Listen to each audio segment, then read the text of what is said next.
இன்றைக்கி மிக மிக சுவையான ஒரு மோர் குழம்பு வச்சுருக்கேங்க. இது எப்படி பண்ணலான்னு பார்க்கலாம் வாங்க.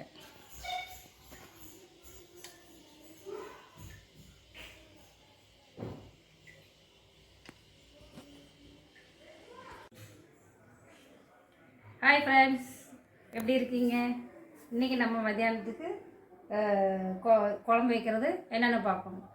மோர் குழம்பு வைக்க போகிறேன். அதுக்கு என்ன காய் போடுறதுன்னு பார்க்கலாங்க.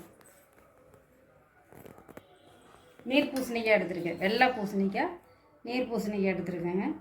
இப்படி தான் கட் பண்ணணும், நீளமாக கட் பண்ண முடியாது. இது இப்படி கட் பண்ணிக்கலாங்க, கட்டமாக கட் பண்ணிக்கலாங்க. நீர் பூசணிக்காய், அதுக்கு அரைப்பு தேங்காய், பச்சை மிளகாய் 2 எடுத்துருக்கேன். பெரிய பச்சை மிளகாய் நான் துண்டு பண்ணி போட்டு வச்சுருக்கேன். அப்புறம் மோர் குழம்பு வந்து குழகுழப்பு தன்மை கொடுக்கறதுக்கு துவரம்பருப்பு 1 ஸ்பூன், கடலைப்பருப்பு 1 ஸ்பூன் ஊற போட்டு வச்சுருக்கேன். நல்லா ஊற வச்சுருக்கேன். அப்புறம் நம்ம அரைப்புக்கு போடுறது என்னென்னா, அப்புறம் மோர் நல்லா சிலுப்பி வச்சுக்கணும். மோர் எடுத்து வச்சுருக்கேன். அப்புறம் இதை அரைப்புக்கு நம்ம போடலாங்க. சீரகம் போட்டுக்கலாங்க 1 ஸ்பூனு, சின்ன ஸ்பூனாலும் கொஞ்சம் ஏற்றி போட்டுக்கலாம். மிளகு, மோர் குழம்புக்கு மெயினாக மிளகு தேவைங்க, அதுதான் வாசம் கொடுக்கும். 1 ஸ்பூன் மிளகு போட்டுக்கலாம். இது நம்ம அரைக்க போகும்போதே மஞ்சத்தூள் 1 ஸ்பூன் போட்டுருங்க. உங்களுக்கு கலர் வேணும்னா காரத்துக்கு மிளகாத்தூள் போட்டுக்கலாங்க. நம்ம பச்சை மிளகாய் காரமாக நீங்கள் காரம் பார்த்து போட்டுக்கலாம். உங்களுக்கு காரம் நிறைய தேவைன்னா இன்னும் மிளகு கொஞ்சம் எச்சா போட்டுக்கோங்க. எச்சா பண்ணால் ரொம்பவும் போட வேண்டாங்க. இது மோர் குழம்புக்கு வாசனைக்கு நம்ம மிளகு தான் போடுறோம். பச்சை மிளகு நான் 2 பச்சை மிளகாய் எடுத்துருக்கேன். காரத்துக்கு லைட்டாக மிளகாத்தூளாக வேண்டாம் நீங்கள் சேர்த்திக்கோங்க. இப்போ நம்ம மஞ்சத்தூள் போட்டுக்கலாங்க. மஞ்சத்தூள் 1 ஸ்பூன் போட்டுருக்கேன். இப்போ இது நம்ம அரைக்கலாங்க.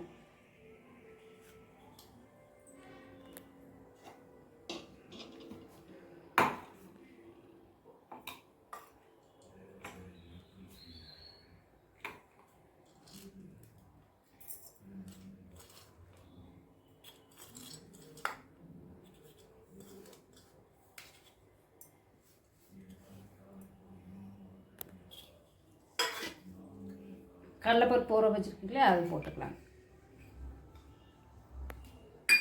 அரைக்க போகிறதுக்கு முன்னாடி நம்ம காய் வேக போட்டுக்கலாம்.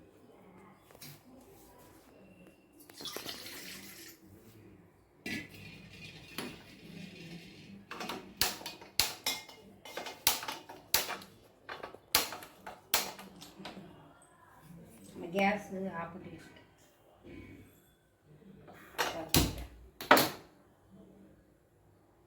சிம்பிள் வச்சு நம்ம வேக போட்டுக்கலாம். நீர் பூசணிக்காய், நம்ம நீர் பூசணிக்காய், இந்த சௌ காய் இருக்குது இல்லைங்க, அது போடலாம். காயில் சுரக்காய் இருந்ததுன்னா சுரக்காய் போட்டுக்கலாம். ஆனால் இதெல்லாம் இந்த மாதிரி சைஸில் கட் பண்ணால் நல்லா மோர் குழம்புக்கு நல்லா இருக்குங்க.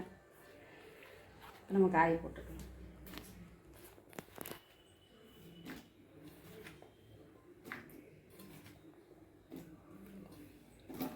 காய் நான் கழுவி வச்சுருக்கேங்க. அதான்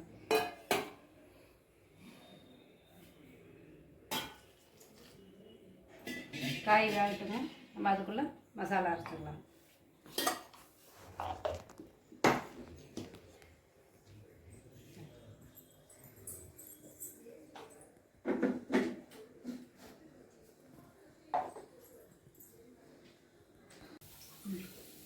காய் வத்துருச்சுங்க. நம்ம இனி அரைச்ச மசாலா ஊற்றிக்கலாம்.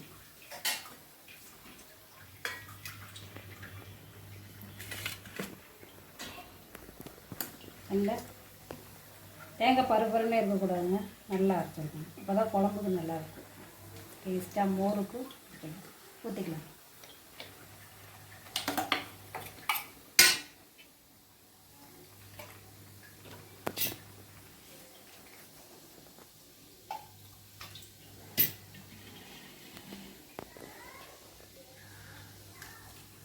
தண்ணி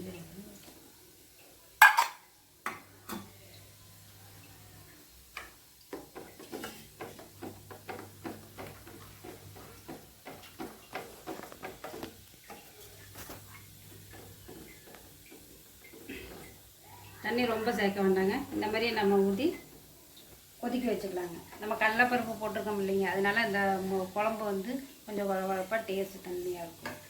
ஒரு பச்சரிசி போடலாம், கடலப்பருப்பு இல்லைன்னா பச்சரிசி போடலாம், துவரம் பருப்பு ஊற வச்சு போடலாம், நல்லாயிருக்கும்.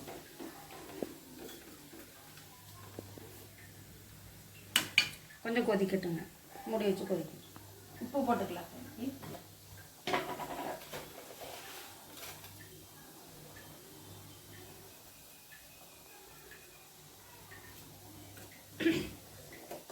ரொம்ப நேரம் தேங்காய் கொதிக்க வைக்கக்கூடாது, 2 கொதி தாங்க, 2 கொதிக்க இல்லைன்னா தேங்காய் அப்படியே திரித்திரியாக வரும், அந்த திரித்திரியாக வரக்கூடாது. நம்ம கொதிக்கும் போதே குழம்பு குழம்புக்கு தன்மை கொடுத்துருப்பாங்க. அப்புறம் மோர் வந்து ரொம்ப புளிக்க வேண்டாம்.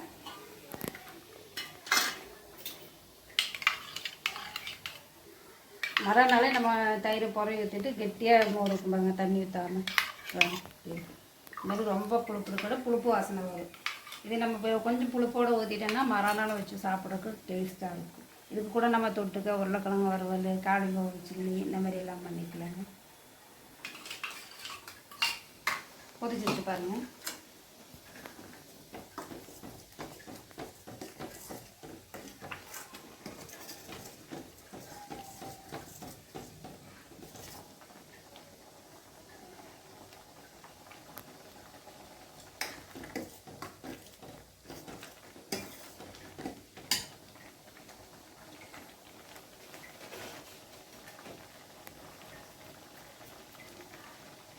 தேவைக்கு உப்பு போட்டுக்கலாங்க.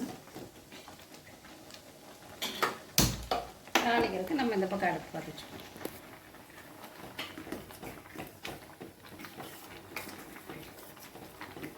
குழம்பு கெட்டியாக வந்துச்சுங்களா, இந்த டைமில் அடுப்பு சிம்மை பண்ணிவிட்டு நம்ம இந்த மோர் ஊற்றிக்கலாம்.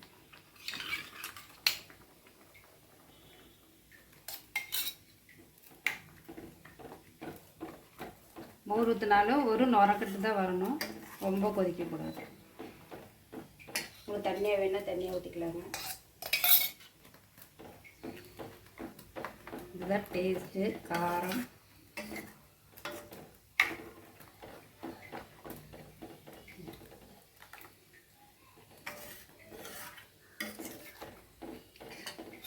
நான் சிலிப்பி வச்சு மோர் பூரா ஊற்றிட்டேன். மோர் எல்லாத்தையும் ஊற்றிட்டேன். ஒரே ஒரு நுரை தான். உப்பு இருக்கான்னு பார்த்துக்கோங்க நீங்கள்.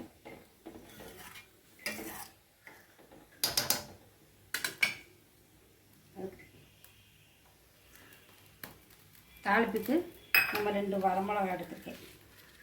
2 வரமிளகா,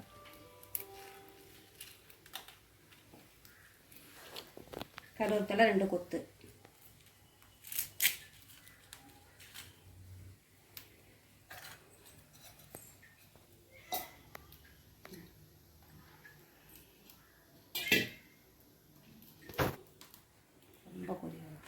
ஒரே ஒரு கட்டு.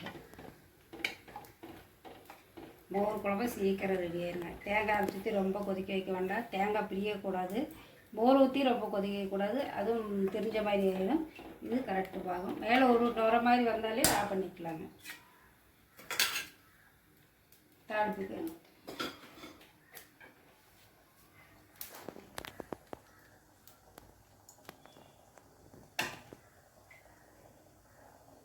இங்கே நுரக்கட்டு பாருங்க, இந்த நுரக்கட்டு போகுது, ஆஃப் பண்ணிக்கலாம். மோர் ஊற்றுனோன்னே ஒரே ஒரு சின்ன சின்ன கொதி, அவ்வளோதான். மோர் குழம்பு எப்படி இருக்கணும், இப்படி தான் இருக்கணும். நல்லா கொதிக்கட்டும், ரொம்ப நேரம் ஆகட்டும்னு விட்டுறாதீங்க, குழம்பு திரிஞ்சு போயிடும், அப்புறம் தண்ணி தண்ணியாக இருக்கும். அப்படி வைக்காம இதுதான் கரெக்டு. நம்ம கடுகு போட்டுக்கலாங்க. தாளிக்க கடுகு போட்டுக்கணும்.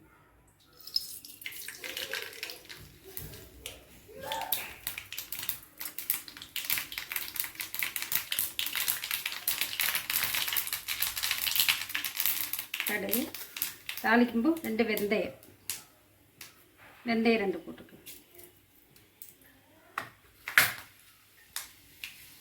வெந்தயம், 2 வரமிளகா, கருவேப்பிலை, ஆஃப் பண்ணிக்கோங்க அடுப்பை. பெருங்காயத்தூள்,